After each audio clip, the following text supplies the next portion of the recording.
територија на Република Македонија е детектиран азиски тигрест комарец. Се врши мапирање на целата територија за да се утврди каде се е проширен овој комарец. Агенцијата за храна и ветеринарство спроведува дополнителни програми за евентуално утврдување дали овој комарец има пренесено болести кај животните. Согласно резултатите на Агенцијата за храна и ветеринарство, нема потврда за постоење такви болести и не постои опасност.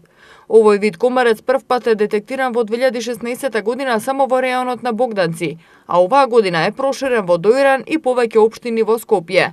Од Агенцијата за храна и ветеринарство вела дека мамките се поставени оваа година во речиси цела Источна Македонија, а се продолжува во другиот дел од државата за да се добие целосна слика за тоа дали е проширен и во други краеви.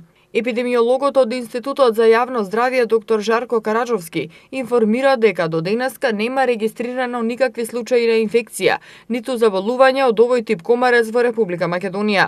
Напоменувајќи дека будно се следи состојбата во регионот и во околните држави како што се Србија, Бугарија, Грција, Албанија и други. Информира дека таму има регистрирано поголем број заболени лица, дури и смртни случаи.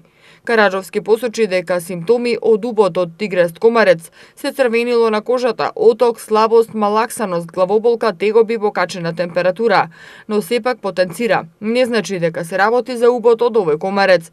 Превентива за населението при одење во шумски предели во паркови, појасни, е мачкање на сите откриени површини, како и бела облека за да може да се забележи комарецот ако е на вас.